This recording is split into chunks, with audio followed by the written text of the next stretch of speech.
And welcome to the Goldenrod Podcast. I'm Ben. As always, I'm joined by fellow Pokemon enthusiast Conor to bring you some of the latest and greatest Pokemon news and a few laughs along the way. I don't know if I said that right. This week, we're talking about Pokemon Mystery Dungeon Red Rescue Team coming to Nintendo Switch, Dynomaxing coming to Pokemon Go at some point, and Pokemon Scarlet and Violet hitting the milestone of 25 million copies sold. As always, you can jump to a topic using the timestamps in the description below. Conor, how are we? I'm doing all right, mate. Doing all right. Been a busy weekend, trying to do a lot of photo shoots and things. Just go location scouting more than anything. Make sure I can get some really nice backdrops for the doggy photos. So that's been me. What about you? What you been up to? Very nice. What have I been up to? I've actually found some time to record some Pokemon content for my channel, which has been quite nice. I mean, I'm not loading it anytime soon, but I will be at some point. So just been editing a few videos, which is always nice. It really gets me into just that zen mode of relaxing. And there's a couple of shorts that I want to try as well, which is always, Pokemon short, always quite nice. So yeah, it's been a productive week. Thank you very much. Should we jump into the first piece of news this week, as Pokemon Mystery Dungeon Red Rescue Team is coming to Nintendo Switch. Now, this, I don't think was on anyone's radar. So it's arriving on the 9th of August, which is today as of going live, when the podcast goes live on the 9th. Yes. So yay! So congratulations if you have a Nintendo Switch Online membership, and as an expansion member, I believe. It's not the base. That was going to be my main question: is do I need the expansion pack to get this? You need the you do. Which I don't know how much that is at the moment, but as somebody that doesn't have Nintendo Switch Online anymore, because I personally have no value in it. I don't play online enough to warrant it.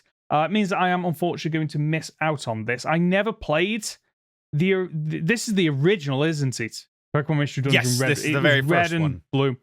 Yeah. Did you ever play it or not? I did, actually. I played this on my channel. I played it with Baker Bulbasaur, and we kind of flipped back and forth who was playing the game, and we voice acted the whole thing because that was what we were interested in doing at the time. It's a good game. It's very rough. Okay. It's very much a first iteration of an idea. And there were lots of things that if I wasn't doing it for a series would have put me off the game entirely. Oh, really? Have you got any examples? So there's a bunch of stuff that's just kind of not explained to you. Okay. And there's other issues where you do just have to kind of stop and grind for ages for certain TMs, certain items and things. And it's just, and I understand it's an RPG. That's what you do. You have to grind at some point. But it was a case of dead stop. You cannot progress any further. No matter how skilled you are, you need to be better at this. Your numbers need to be higher. Oh, so okay. I had a lot of fun with it. The characterization is good fun. I like that aspect of it. I like the story that it tells. The battle mechanics are, again, it's not that they're bad. They're just not refined in that iteration of it, I don't think. And a lot of people have come to me since and said, "Oh, Mystery Dungeon, you played Mystery Dungeon finally. How did you find it?" I'm like, "Yeah, I had these issues with it." They went, "You played the first one, didn't you?"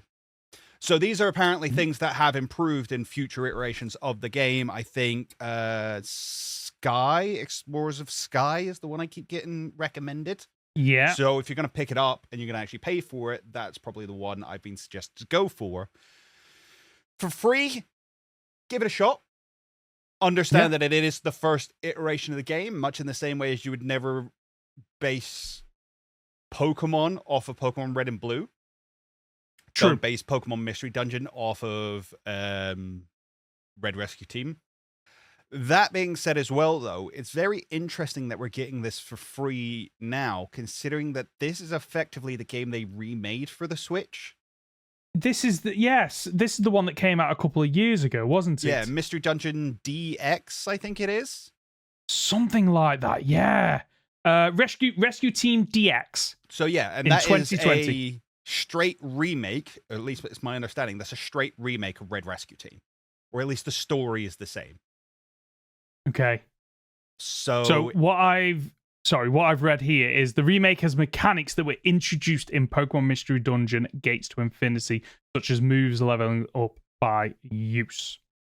Okay, so this is, like you say, this is the original, so the very back to basics, a snippet of seeing where this series came from, which is really interesting because one of the things we mentioned last week was that side games from Pokemon don't typically get sequels, or if they get a sequel, it's kind of a one and done. The Pokemon Mystery Dungeon series has had several iterations at this point. Yeah, it went on for a little while. I think at least 3 generations. Yeah, I've got a list up that I'm trying to look at here. So, Pokemon Mystery Dungeon, Red and Blue Rescue Team in 2005. Pokemon Mystery Dungeon Explorers of Time and Darkness in 2007. So that was for the DS. Pokemon Mystery Dungeon Explorers of Sky and Adventure Team in 2009. Pokemon Mystery Dungeon Gates to Infinity. Then we got Pokemon Super Mystery Dungeon. And then Pokemon Mystery Dungeon Rescue Team DX. So we've had several versions of this game, which is fantastic. So it's a little bit odd that they're just dropping this out of nowhere on the Switch now. Is this tempting you to go and pick up the expansion pass? No, it's not. And it's not, because I have actually played a couple of I have played one of them, and I can't remember which one it was, but I think it might have been one of the DS ones, which makes me think it wasn't the very original one. And there wasn't anything that really grabbed me about it. I think I played probably about 6 or 7 hours of it, and it didn't pull me in.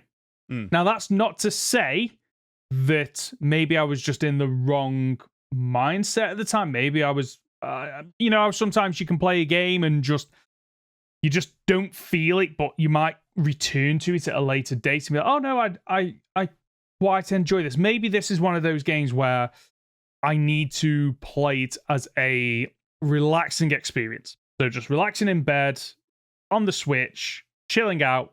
Maybe that's where I went wrong with playing it the first time, where I was trying to make something of it. But it's not, the fact that I don't pay for Nintendo Switch Online and I don't pay for the expansion pass, there's nothing about this that's making me go, I'm going to pick this up. Which I guess brings me to my next question of, why are we still not seeing the mainline Pokemon games on Nintendo Switch Online? Why have we had Pokemon Stadium, Pokemon trading card game, we've had this, I think there's a 4th game, but I can't remember what it is at the moment. Pokemon. I can't remember. Even Colosseum. Give us Colosseum. Yeah. You know, or Gale of Darkness. Yeah. Like one of the, yeah.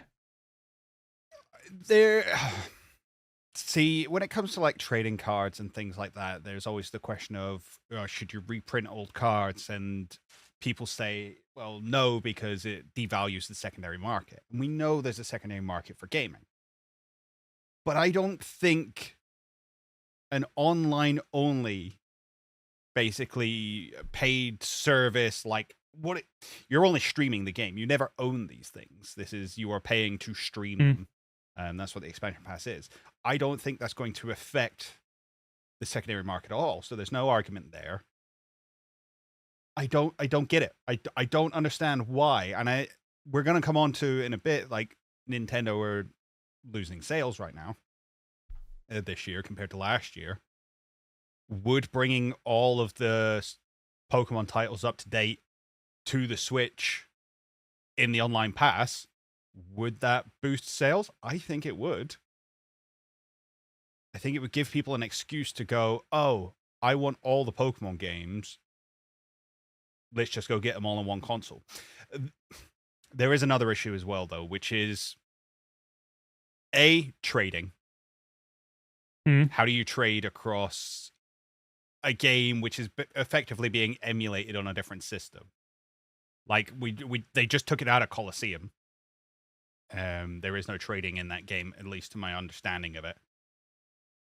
Could they take trading out of Pokemon? Would it still be the same experience? We're talking about the mainline games here. If they we're talking about Red through Sun and Moon, effectively. For me, I think that if you stripped out trading and Pokemon were locked to that generation, I think people would kick up a fuss. If trading was locked down, so you couldn't trade with other versions of the game, but there was a way to port them into Pokemon Home, I think that would be a compromise that most fans would go, I'm okay with that. Because I can play that game. That's probably too much for them to work out, which is why we've probably not seen it. So that would be my big thing of like why they've not done it. Is they would be releasing less of a game effectively. And Pokemon fans would kick off about it. I'd be one of them. I would. If it came out and it was like, you can't trade. But then my argument is also you can't really get those Pokemon from Gen 1 anymore anyway. True. But I guess this is the thing, though. If they went from Generation 3 onwards, which if you have Pokemon Bank on a 3DS and you had that installed before everything was shut down, there is still a way for you to get anything from Generation 3 up into the modern games. For now, as of recording this, that's going to go away at some point. Pokemon Bank is going to be shut down. We know that. We just don't know when. But I think another thing to bear in mind here is that Pokemon Mystery Dungeon isn't a GameFreak game. And I think that's an important distinction to make, that all the Pokemon games that we've had on the Nintendo Switch Online aren't GameFreak. So is this less of a Pokemon Company issue and more of a GameFreak just being overprotective and just going, no, we don't want our games to be available anymore, because maybe part of their market, maybe they're part of what they're doing is, yes, we know that you can't buy the old games firsthand on any of the older platforms. That's actually intentional, because if you can't buy those ones firsthand, what are you left with? The Switch games firsthand, or the remix. Yeah. I think go on. I'll let you finish your point. I was just gonna say, I think that's what their plan is. I think that's why we don't see any older games available. But then saying that, we've had Gen 1 and Gen 2 games released on the 3DS. Yeah, which is what I just went to go look for, because obviously I'd brought up the trading issue, and I was like, okay, could you trade on the Virtual Console games? And you could. So there was effectively a way that the 3DS had an app that simulated the what was it called? The cable? The link cable. Link cable? Yeah. So they had an app on the system that simulated the link cable and did it by local wireless. So you could even replicate that on a thing of like, no, you can't do it over the internet. You have to be on the same Wi-Fi system, because we have local play on the Switch already. That's already a thing we can do. So I've kind of just shot myself in the foot with my own argument there. I don't think that holds up. Would it take a little bit more programming? Yes. But should still be possible. And I have read the argument online of, it's something that they might be working on for Switch successor. Maybe. But that is just wishful thinking to me, because the same arguments have been made about the Switch and it hasn't come to pass. You know, with how long the Switch has been out for, we still haven't had any previously released Pokemon games available on the Switch. Yeah, and they've had all the time in the world, really. Yeah, and let's be honest with you, it's free money. It is. Like, for the limited development cost it would probably take to get them on there, compared with how many people would go, oh yeah, I'm buying that. Me, in particular, if they released those games on the Switch and there was a way for me to take the Pokemon out of those games into future games, I'd be all over that. I would happily pay some money for that. I wouldn't buy them all. Bit like Final Fantasy Pixel Remaster. So you can buy the bundle of all 6, or you can buy them individually. I've just bought a couple individually that I want. You know, and I'd be the same with Pokemon. I'd probably go, oh, right, okay, I never got to play Pokemon Emerald back in the day. I want that. Pokemon Yellow for nostalgia, and maybe Black and White too, because I never got to play that in the day. And just, pick out the ones that I want to play and transfer those Pokemon over. I still think they have the opportunity to, whether it be on the Switch or whether it be on the next console, they should just release them in collections. They should go, here's the Game Boy collection. It gives you red, blue, yellow, gold, silver, crystal. And then you can have the Advanced Collection, which is Ruby, Sapphire, Emerald, Fire Red, Leaf Green. That's it. That's it, isn't it? Fire Red, Leaf Green, Ruby, Alpha, Sapphire. Ruby, Sapphire, Emerald. Yeah, there was only 5, yeah. Yeah, so there's 5. And then you go into the DS era, which is where you really get your bang for your buck, because you get Diamond, Platinum, Pearl, Heart Gold, Soul Silver, Black and White, and Black and White 2. Oh, yeah. Plenty. And I think if they sold those for like 30, 40 pound each, there's an argument that it's still a good deal. I think it is a good deal, but I think they wouldn't. I think the issue with that, though, is because they have stuck to, at this point, the pricing model of there's 2 versions. I can't see them going, oh, you can get 5 games for £40. I think they would split them out and go. And the reason why is we saw it on the 3DS. You couldn't buy it as a collection. It was like, oh, you can buy red, yellow, or blue, but you buy one, you've still got to buy the other ones. So that's what I imagine they'll do. It'll be interesting to see what they do. The longer we have spoken about this, the more I'm of the mindset that I don't think we get any of the original Pokemon games on Switch or the Switch successor, and that's part of their model of, if you want to play Pokemon, you've got to buy the latest versions. I mean, they were like £9 each on the Virtual Console. Oh, they weren't over. Yeah, so actually, when you break it down by that price, was that full price or was that on sale? That's just what I've got off Cerebion.net, is they were $8.99 or $9.99. So actually, when you do it in maths-wise that way, 6 games at 9. Yeah, okay. Say it's like, that's 54 50 summit. Yeah. Which is the price of you're giving a discount for buying them all in one go. Yeah, so £50, that's the price of a modern game, except for you're getting, in that scenario, 6 games. And let's be honest with you, if Pokemon, the Pokemon company is good at one thing, it's marketing Pokemon, getting people to buy into it, the nostalgia points of, I want to buy into that, I don't want to miss out on that. They can market the hell out of any previous Pokemon games and get them to sell. And you know what? Thinking about it, we've got the 30-year anniversary coming up of Pokemon. True. Maybe they're saving it for that. Maybe it's a big, see where it all began, 30-year anniversary. Buy the collection, buy the individual collections, whatever they might be. Possibility. Yeah. Fingers crossed, Fingers crossed. Let's move on to the next topic, where we are discussing Dynomaxing coming to Pokemon Go at some point, as we have had our first look at some of the elements in the game that have been ripped from. I've got the Pokemon group. That's where I managed to find these images. I don't know if they're the ones that originally ripped these assets from the games. But they've managed to find a few elements, including some musical notes of some kind, a list of Dynamax moves in the code, including Max Flare, Max Knuckle, Max Ooze. They've apparently found an image with the Pokemon Go 8th anniversary logo on it with a Dynamaxed War Turtle in the background. I don't know if that's legitimate or not. I can only find it there, but it looks very much like the artwork for Pokemon Go on the loading screens. And then the assets in particular, we have what looks like a stadium with the pink Dynamax energy swirling down. We've got a couple of logos.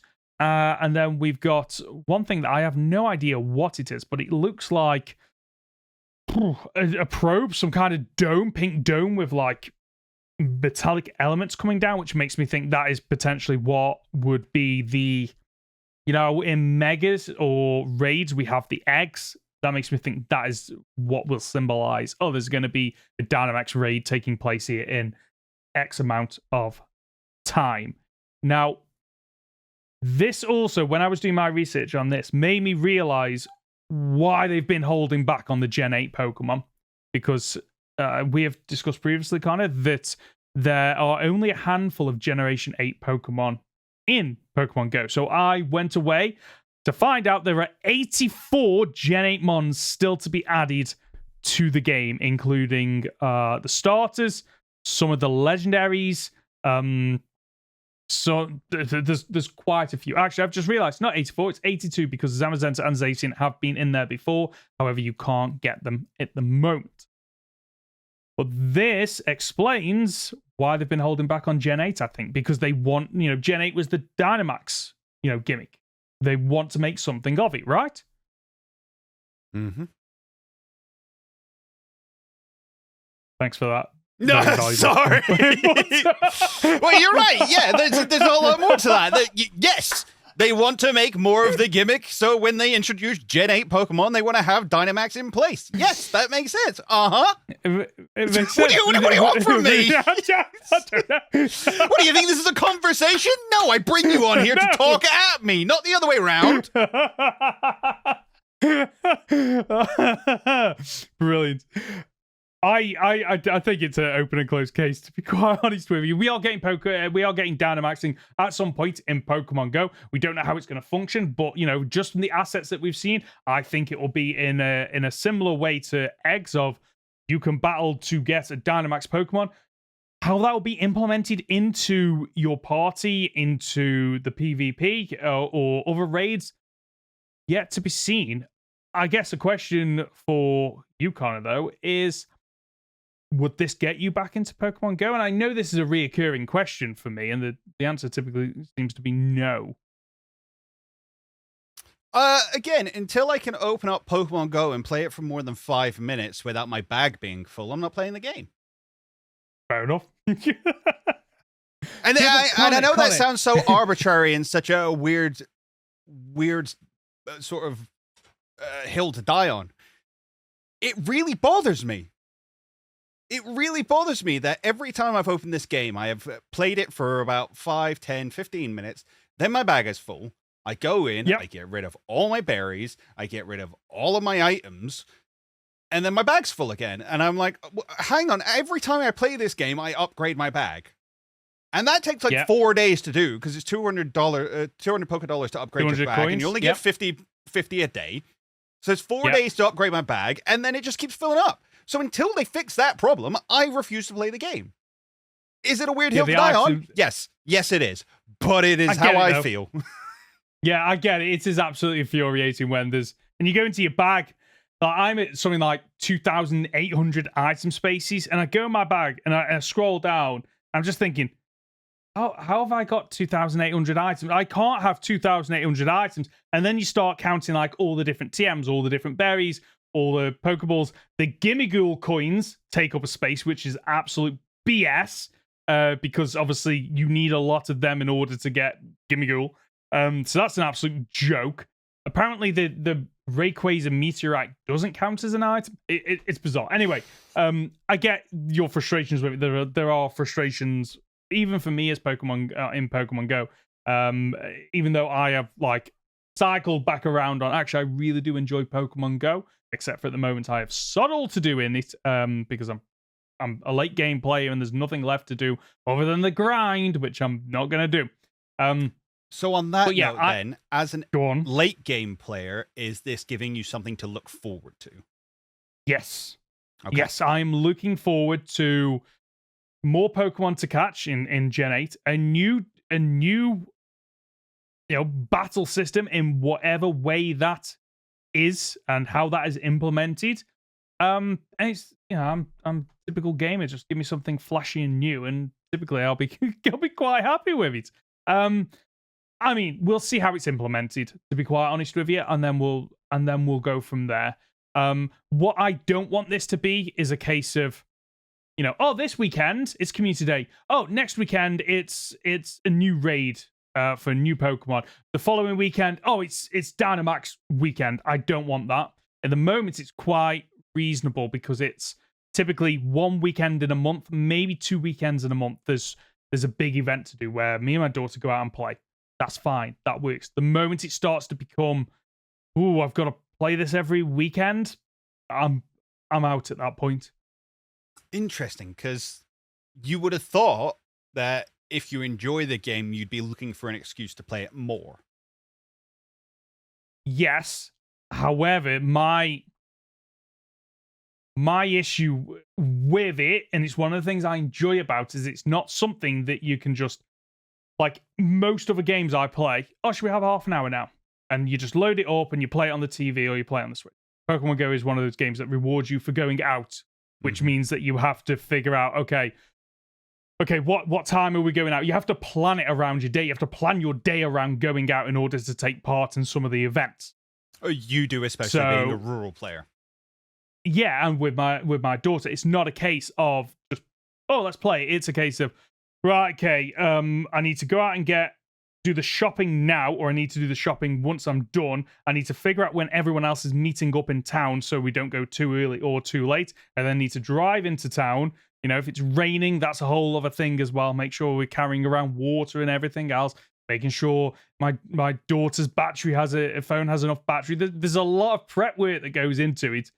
I don't mind that at the moment because it's a bonding experience for me and my daughter. We both enjoy it, but also it's the thing that we can do every couple of weekends together. The moment it turns into every weekend, it'll start to annoy me because I have to do that every weekend, and my daughter will start to get FOMO on it, which she's already got of that fear of missing out. And there've been a couple of times where she can't do it, so I've saved up enough coins to do remote raid passes to get the extra Pokemon that she can't get, and then trading it over to her. It's a very fine balancing act, I think, that Niantic play with its players, of enough content to keep you engaged and enough content to keep you playing, but not overwhelming you to the point where you go, this is too much busy work and leg work for essentially what is, hitting that late game wall of you suddenly realizing, oh, what's the actual point in this? Where I've gotten to with a lot of mobile games, Pokemon Masters EX is one, where you hit the end game, you've completed everything, you've got the best sync pairs, and you just go, I don't care how fast you're bringing out this content, it's not doing it for me. Yeah, understandable. So I'm looking forward to this, as long as Niantic do what they have been doing of just going, here's some new content, but not too much content. Yeah. We're back. You've probably noticed absolutely no difference except for the fact that me and Conor are now wearing different shirts. Part 1 recorded on one day, part 2 recorded on another day, but we are back. For those audio listeners, you wouldn't have even known. So you YouTube viewers get a little bit of a treat. Let's jump into a question that we've had courtesy of Chaos Dragon. So, have you all done anything on the business model of Pokemon, more specifically on how it's seemingly adjusting its tactics to shiny lock or make very difficult legendary mythical shinies in the main games only in order to sell them back to you in Pokemon Go through raids and paid tickets? Raids cost money, so if the result is not determined, is that not akin to a casino targeted at children? So, just to clarify for people, that result is not determined means that obviously if you are trying to capture these Pokemon via raids, you aren't 100% guaranteed to catch the Pokemon with the ticket that you use to get in there. I think there's a few things to break down here. Mm-hmm. I think let's start with, are legendary and mythical Pokemon getting more difficult to obtain since they definitely Pokemon are, Go's release? Because, shiny locking Has shiny locking always been a thing? So my understanding is shiny locking has always been a thing, but it seems, and I think this is where a lot of people are suddenly frustrated, is the fact that Generation 9 introduced a load of legendary Pokemon in the DLC, all of which were shiny locked. So if we just look at Bulbapedia, I've got the absolutely wrong thing up then. I got the list of every single Pokemon. So here we go.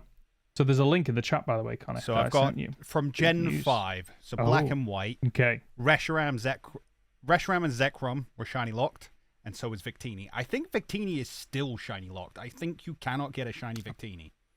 I believe so.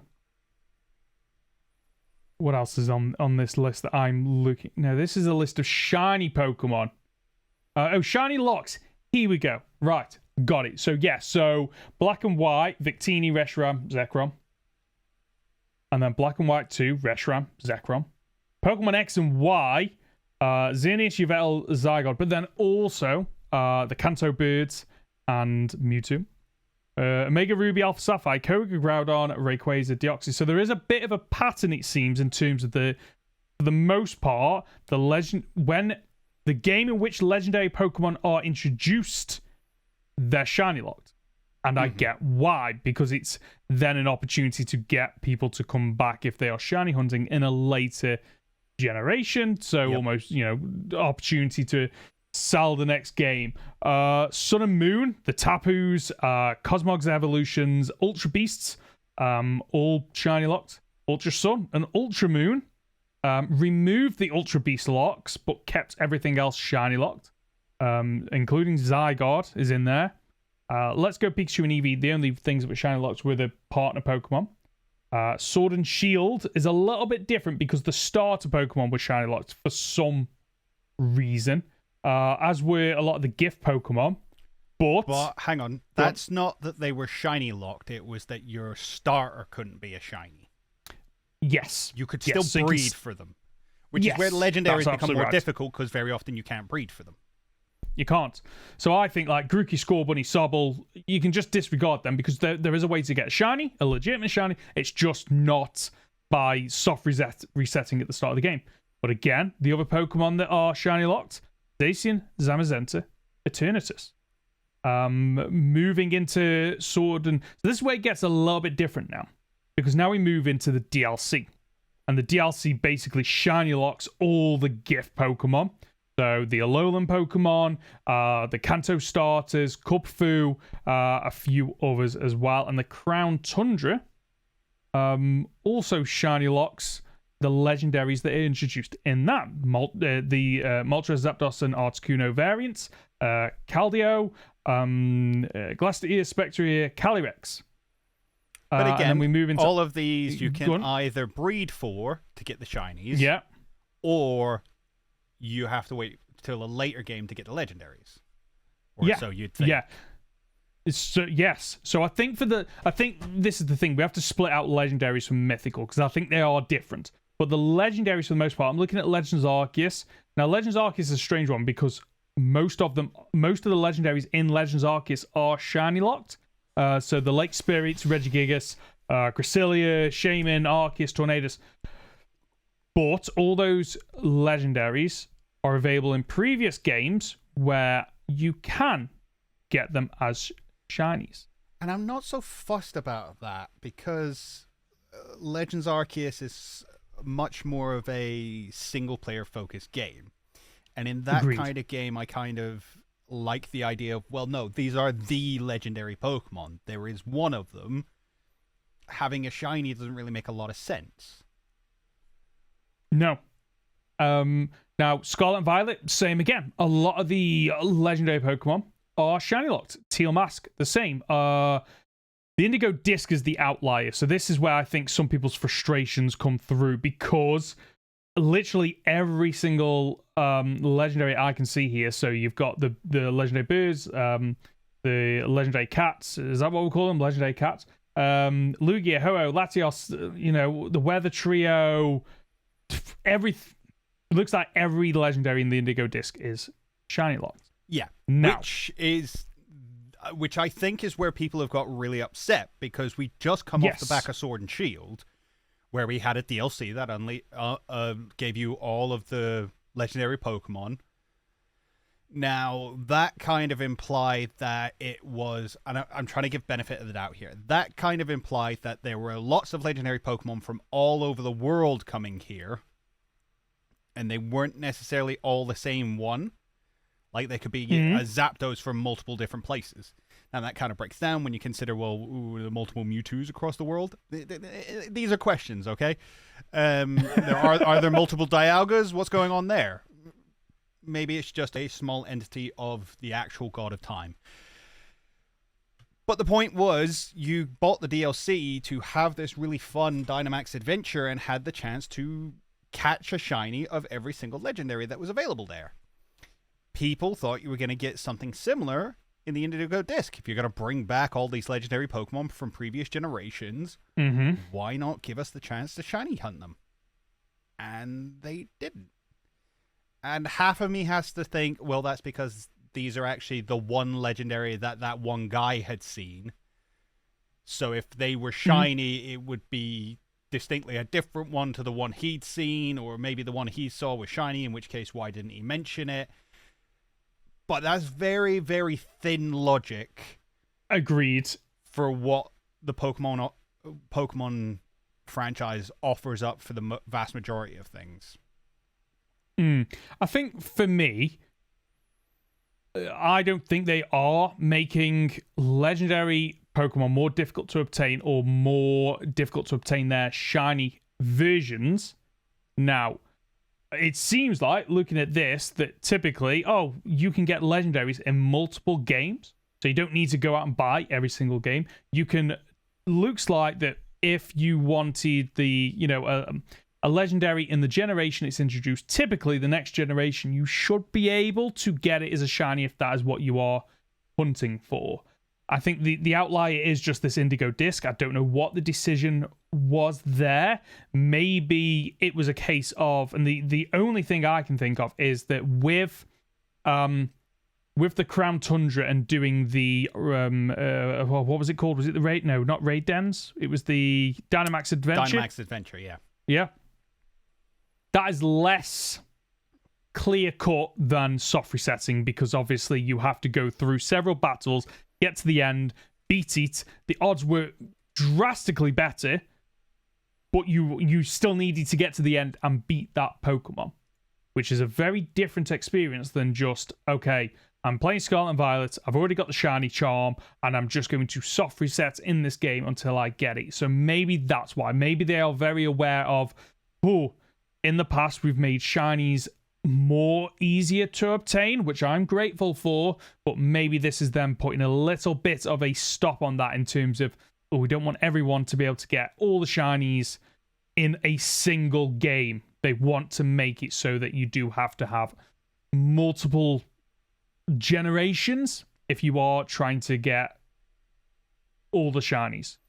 I know, but it does. Some Pokemon will now likely never be shiny. So, for instance, you can never have a shiny Pokemon with a Titan badge. Because all the Titans are shiny locked. That's a shit. That's never going to exist now. Not legally, anyway. Yeah. Ursaluna, maybe they'll bring back in a later generation. Okidogi, Ogerpon, all that kind of stuff. Are they going to bring back the Paradox Pokemon? I'd imagine they will. Gouging Fire, Raging Bolt, Iron Boulder, Iron Crown. Are they going to bring them back? If they bring them back, how? And if they don't bring them back, then they should have been available as shinies. If they do bring them back, then surely bringing them back makes less sense than having a shiny one available. Does that make sense? Are you talking lore-wise? Lore-wise, that was good, but and I get that because you really are into your lore and everything else.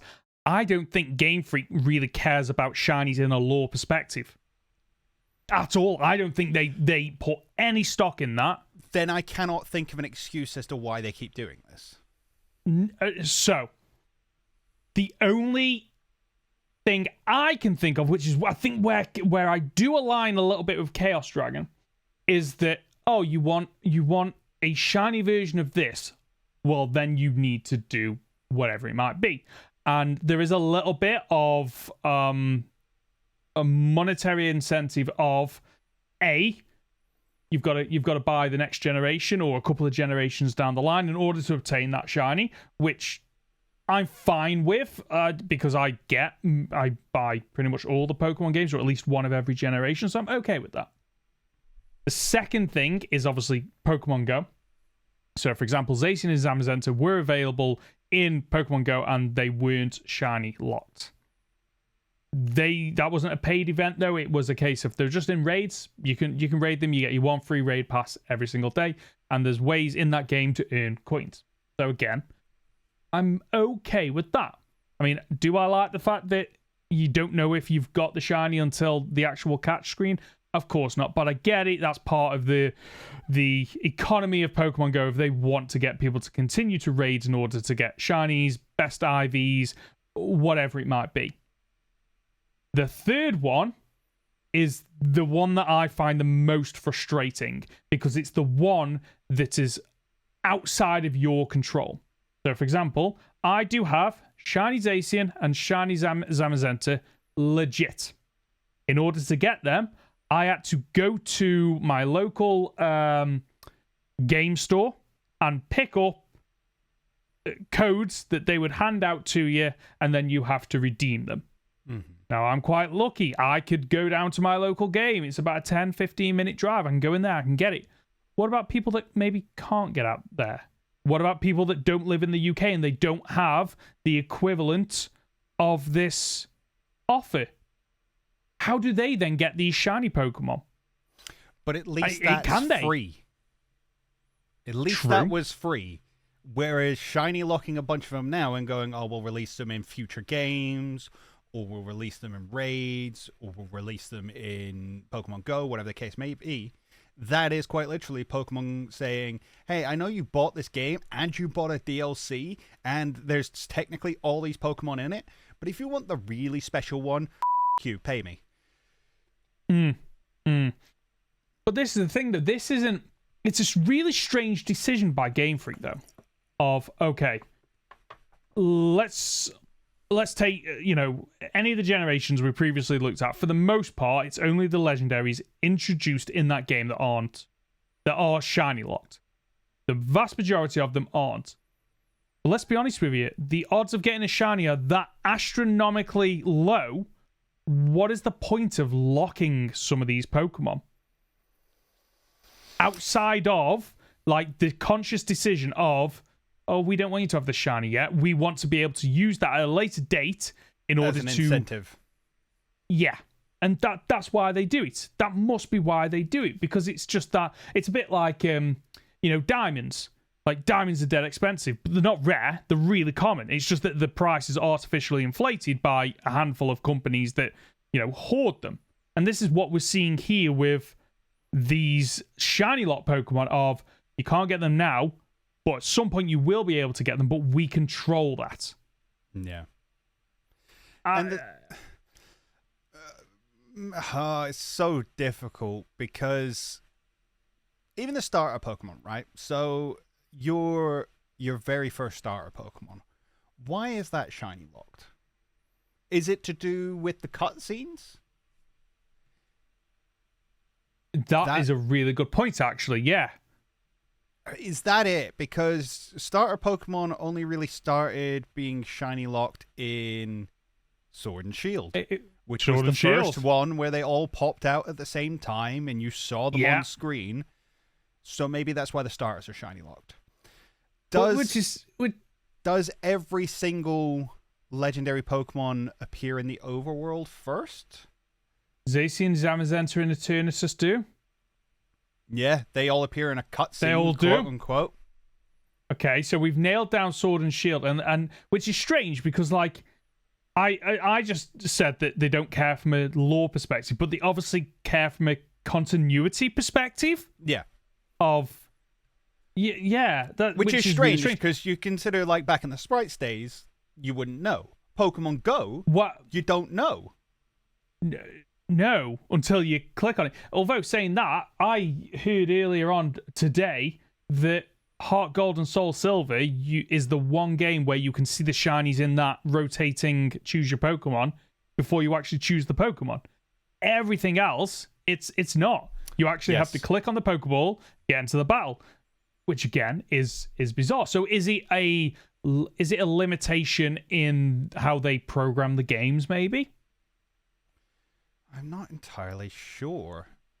It's bizarre. So thinking about, okay, let's so we've kind of nailed down why we think Sword and Shield, and in that case, let's go Pikachu and Eevee. You see those Pokemon before you have them in your party, or you catch them or get given them, so that explains why they're locked.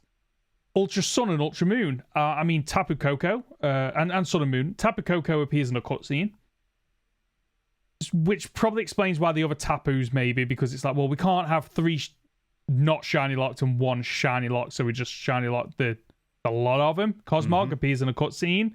Some of the Ultra Beasts appear in a cutscene, don't they? But I couldn't tell you exactly which ones. I know Nihilego does. Yes, Necrozma does as well, right? Yes, Necrozma definitely does. Yeah. Solgaleo and Lunala, they do as well, because it's part of the story, isn't it? Where they and I'm pretty evolve. sure the ones it's talking about here do appear in the overworld and you walk up to them. I know Guzzlord specifically that you do. Yes. So there's that. Okay. Mega Ruby and Alpha Sapphire. Again, they're in cutscenes, aren't they, before you get the chance to catch them? Yep. The Slowpoke from Sword and Shield, the one that's gifted to you. Yes. Yeah. Titanel, I'm not sure about. Toxel definitely is just... Is it sat next to her when you walk in? No, it's an egg. Oh, it is an egg, isn't it? Yeah, that's got no excuse. Yeah. No. That's got no excuse. No. A bunch of these gifts in Sword and Shield Isle of Armor have no excuse.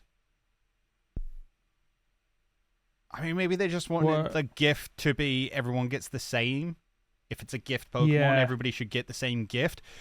But if you consider that back in Gold and Silver, where these shinies were first introduced, gift Pokemon had a higher odd of being shiny than any other Pokemon. Yeah, they did. Sorry, repeat that. What? So, back in Gold and Silver, when you got gift Pokemon, so for instance, like the eggs at the daycare. Eggs and things like that, they had a higher chance of being shiny than any other Pokemon. That was it.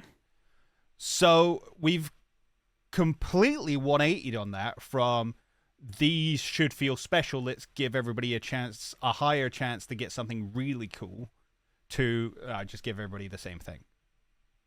Yeah. Again, the birds in Sword and Shield make sense to me. You got to chase them around. Glacier, Spectre, Calyrex. Yep, that's all fine.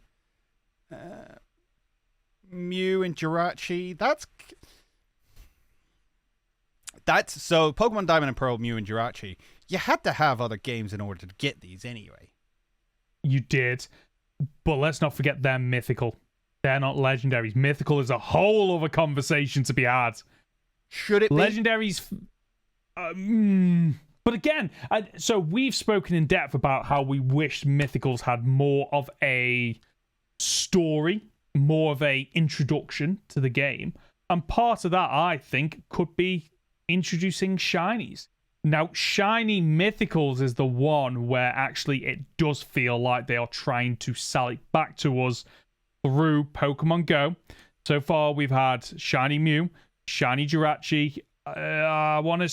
There's another one. I can't remember the other one. I think we've had 3 paid tickets where they are $4.99 each, and you do all the research. And at the end of it, it's not a chance to get a shiny. It is you will get a shiny version of this Pokemon. Mythicals are the one where actually I do agree with Chaos Dragon that they are trying to sell it to us via Pokemon Go. Okay, that's fair. Again, this idea of you see them in the overworld first does work for all the Titans. Yeah. Where it breaks down for me is Gimmighoul. Why can't I have a shiny Gimmighoul? Oh, you can. However, they are timed raid events. Every now and again. So there's one coming up later on this month where if you beat Gimmighoul in a raid, there is a chance for it to be shiny. It's just artificially trying to get you to continue to play in the way that they want. Which is a shame, because Gimmighoul is likely the one Pokemon where, even as a casual player who just, say, wants to complete the Pokedex and doesn't necessarily want to go shiny hunting, is probably the one Pokemon you would more likely get a shiny of, because you have to go out of your way to catch so many of them.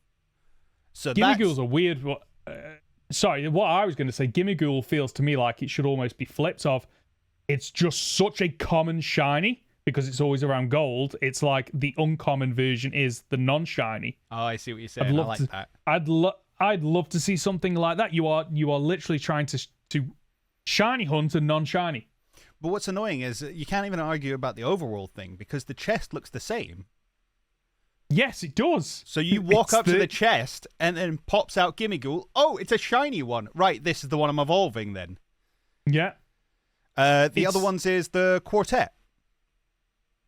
No reason. No reason. However, that they do follow the what we've seen with the previous games of that's the generation they're introduced in, therefore they can't be shiny because they are because previously it was the box arts. Okay. Yeah. So for instance, right? Yes. Okay. So shiny locking came in Generation 5. You could get Tornadus, Thundurus, and Landorus all shiny. You could get the Swords of Justice all shiny. Yeah. X and Y doesn't really count because X and Y didn't have any trios. No.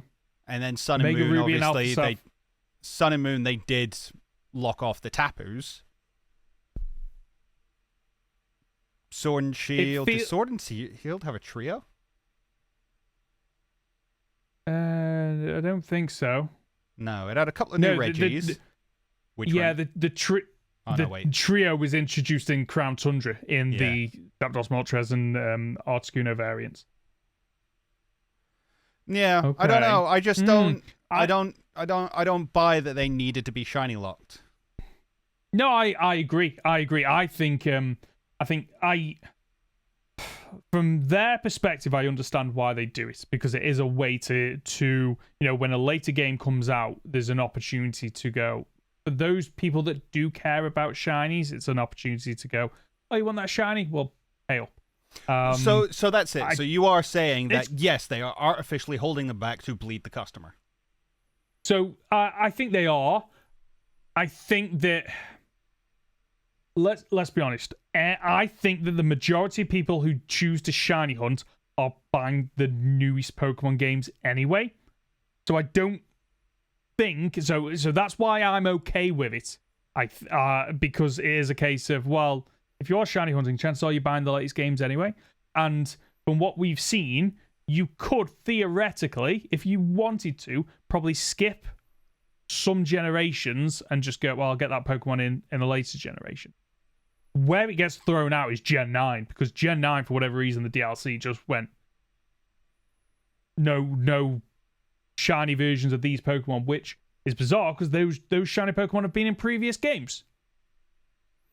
It's bizarre. Where I draw the line and where I do get frustrated is the mythical side of things. Now, mythicals are, harder to get. They're more difficult to get because, again, GameFreak like to artificially create demand. In the case of, this Pokemon's only going to be available for this limited time. I remember I missed one or two mythicals when Pokemon had their 20-year anniversary and they were distributing the codes for 3DS games. And I missed a couple. Trying to get them afterwards was next to impossible. I think there's one or two that maybe I still don't have off the top of my head. What I don't like is the fact that, these Pokemon are available paid for in Pokemon Go, because that probably means that is going to be one of the only ways to get them. Yeah. And that's the thing that frustrates me, especially considering I do want to complete a shiny living dex. I got the shiny Mew from Pokemon Go because it's a shiny that I've always wanted. I skipped out on the following ones, and now in the back of my head I'm thinking, ooh, have I just like locked myself out of completing a shiny dex anytime in the next 5 years, 10 years, who knows? Here's the other bit that frustrates me as well. I mean, we've tried to be as fair as possible here, saying like, oh, maybe it's a continuity thing, and maybe if you see them in the overworld, that's their choice. They chose to let these things appear in the overworld and not be shiny in the overworld. Yeah. They could be shiny in the overworld. There's no reason they couldn't be shiny in the overworld, and you theoretically roll that dice as soon as you accept the quest. Yeah. You know, it just means that shiny hunters have to go back even further, which in shiny hunter logic, makes it even rarer. Yeah. The problem I have with this is that the shinies exist. They don't need to be in the game code if you're not going to give them to us. Why does shiny Victini exist? Why do we know what it looks like? Yeah. Oh. Yeah. Good point. Because there are a few shinies that... Yeah. Is there others?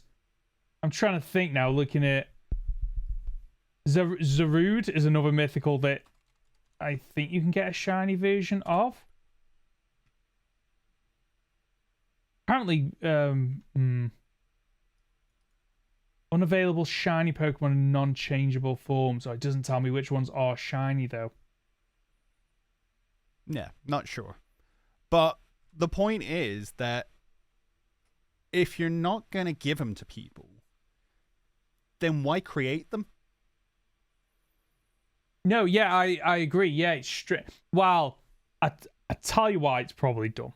And this is me coming from a non-gaming background of a lot of the Pokemon, when they were created pre-Generation 6, so Victini, for example, when it was a sprite, were probably quite easy to change the colors, I think.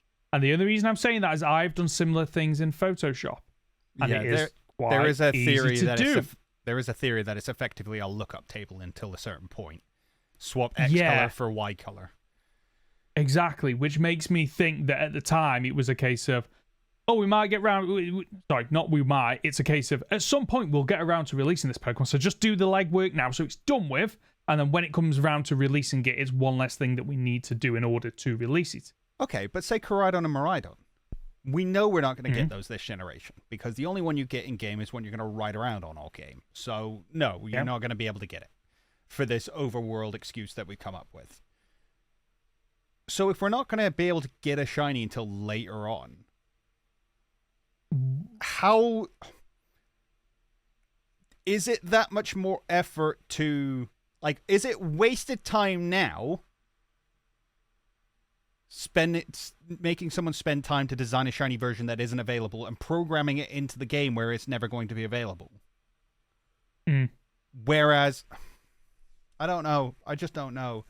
Maybe there's an argument for if it's like if there's backwards compatibility, maybe it's future proofing.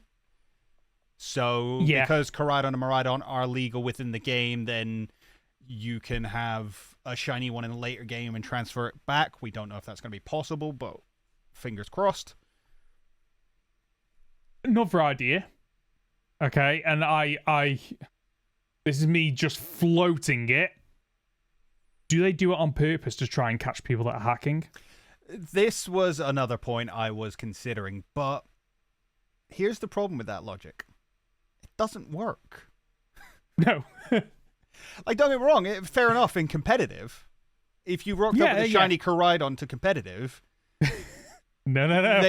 Then you've been caught. But theoretically, they should have better checks in place, and theoretically do have better checks in place than, oh, that's obviously it's hacked. A shiny. Yeah, yes, true. So that doesn't work for me as an argument.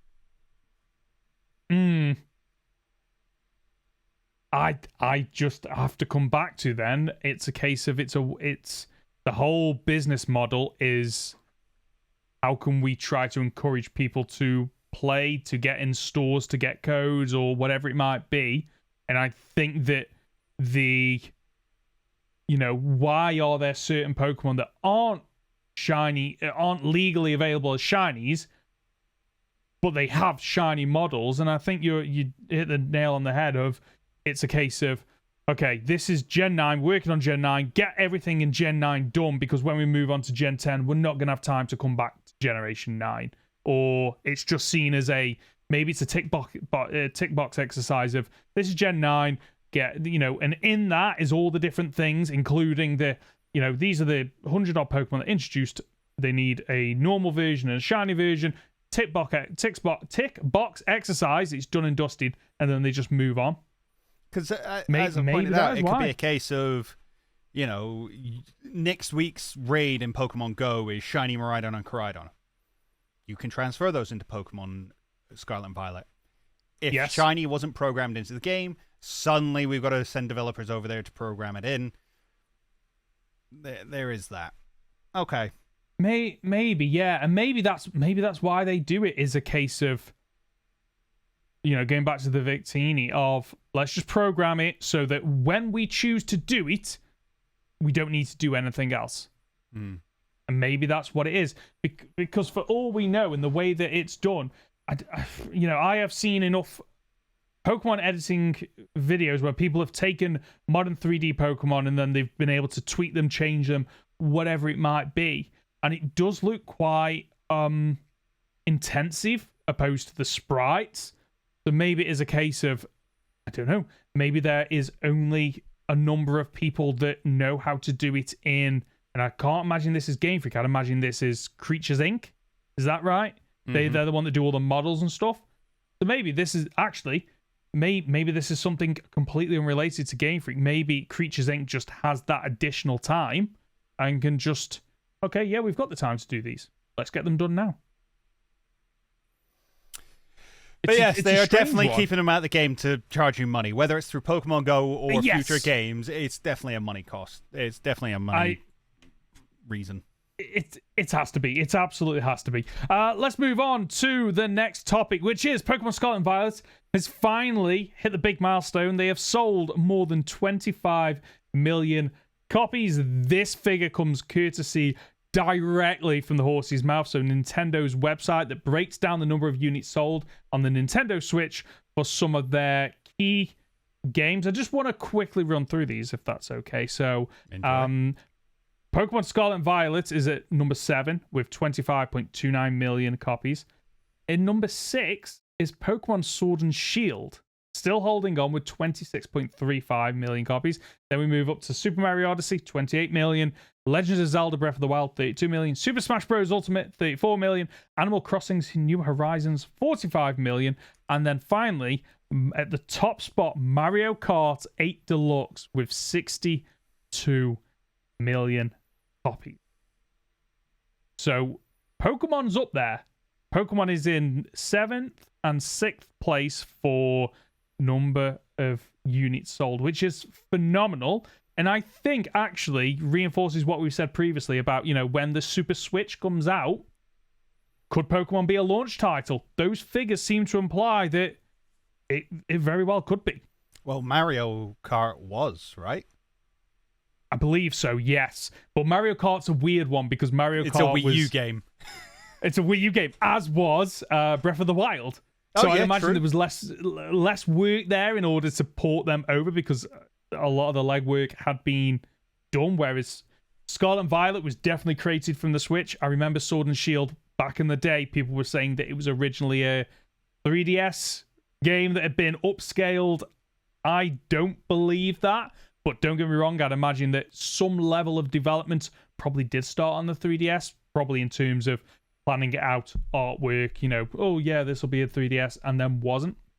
Now, the other thing that I want to point out, and I was coming in here with this question going, so did Game Freak make the right decision to move to the Switch? But actually, it's a bit redundant because there was no handheld console after the 3DS anyway.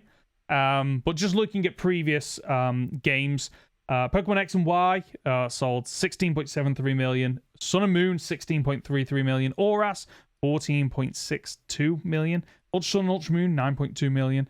Diamond and Pearl 17.67 million. So they've definitely seen an increase moving from handheld to Nintendo Switch, which is actually, when you think about it, should they have made the Switch sooner, do you think? Onto mainline? No, because I think Okay. you got to understand that, yes, they sold a lot of copies, but the Switch is like the best-selling console. The Wii. I think The Wii was like one of the. I think it's PS2 and Wii, aren't they? I'm pretty sure. Best-selling consoles. Here we go. So that was it. So, PlayStation 2 sold 155 million copies or units. Nintendo DS 154 million. Wow. Nintendo Switch. Is that all the variants though? It will be. It just says Nintendo Switch. It'll be the same with PlayStation 2. PlayStation 2 had... Yeah, so the image shows me PlayStation 2 and the slim version. So it is all the versions. Oh, yeah. Nintendo Switch, so 143 million. The Wii is only 101 million. Only. Only. It's still a lot. Look at... And where's 3DS? Hold on. 3DS, close to 76 million. So the 3DS was out at the same time as the Wii. Which was 101 million. So actually, if they'd have jumped ship earlier, they would have had a bigger install base. But I think that the problem they would have run into is, we know how to do the DS. I'd imagine jumping to the 3DS there's less of a jump than jumping to. Oh, I don't know. They went to 3D, console. didn't they? I don't know. They did. So realistically, that could have quite easily been the time to do it. Yeah. To go, right, we're going to 3D, let's just go all the way. I think that probably would have... Could you imagine if the first Pokemon console game, mainline console game, was on the Wii U? Oh no, that could have worked! Using the nunchuck and the thingy! Oh, that would have been amazing! Yeah, you'd have had your map and stuff on your gamepad. I'd have enjoyed it. Yeah, that actually be pretty cool. I think at the time they were right not to jump to, Wii U, GameCube, whatever it might have been. I think long term though, I think it's probably hurt them a little bit. I think if they'd have gotten on board with the main, the non-handheld consoles, they would have had more time to get used to probably the tools that are used, and we probably would have seen an improvement in Sword and Shield, Scarlet and Violet, Legends Arceus. Again, coming from someone that has next to no experience in the game development industry, I'll be just talking utter BS, but that's what it feels like. No, you're right. I mean, we got to remember that most games jump to console 3D years ago. Pokemon are somehow still in their Mario 64 Sonic Adventures days. That's how you got to consider it. Yeah. It's very early days for them. Yeah, it's interesting. No, I know, and that's the frustrating thing. So I guess one of the questions I wanted to float with you is, do we think Sword and Shield is going to retain that top spot over Pokemon Scarlet and Violet? There's 1 million copies in it, just over 1 million copies. We're now coming to the end of what we think is the Nintendo Switch life. We've seen that Nintendo reported that their Q1 profits have declined 55%. Hardware sales down 46.3%. Software sales decreased by 41%. This all lines up with everyone knows a Switch successor is on the horizon and people are now waiting for it. I mean, it makes sense that things are going to slow down because, again, it's been announced despite the fact it's not been announced yet. Which is crazy. I've never heard that before in gaming. And we know full well that when you announce a next-gen console, people stop buying up the current gen. For two reasons. Mainly because either those who were invested in the hardware want to get the new thing, or those who are looking for the best deal will wait till it goes on sale. Yeah. So they're they're hurting themselves now by not releasing the next generation.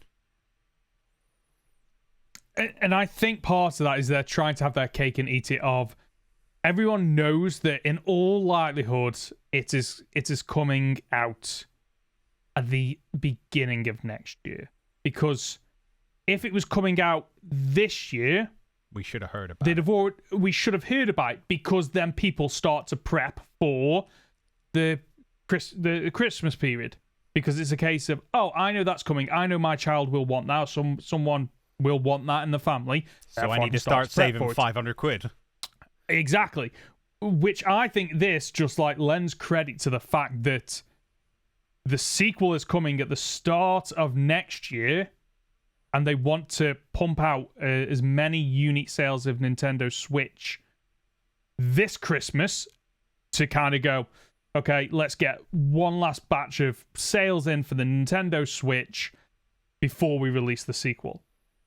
What that also leans to for me is the fact that I think Legend Z is coming at the start of next year, and it is in all likelihood a launch title, which is why we haven't had any kind of gameplay footage, because they can't release that. GameFreak can't release anything to do with Z until Nintendo gives them the heads up of, okay, you can. We're now starting to advertise the Super Switch, therefore you can start to advertise your games for the Super Switch. Yeah, makes sense. I think that's what's happening here, and that's, I think, frustrating for a lot of people that are craving some Pokemon news. We'd normally have it by now, or at least we'd have some kind of announcement of news is coming, and we haven't.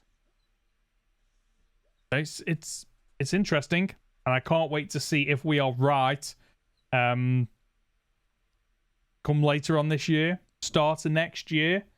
But I think it'll be interesting to see if Scarlet and Violet will overtake Sword and Shield at some point. If it does, I think it'll be on the successor, because there'll be a digital library that launches, and it's an opportunity to push out the older Pokemon games. Yeah.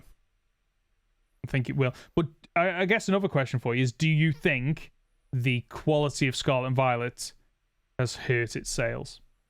Clearly or potential sales? Clearly not. True. I think first open world Pokemon game is all it ever needed to say. Honestly. Doesn't make me happy that that's the case, but that's the case.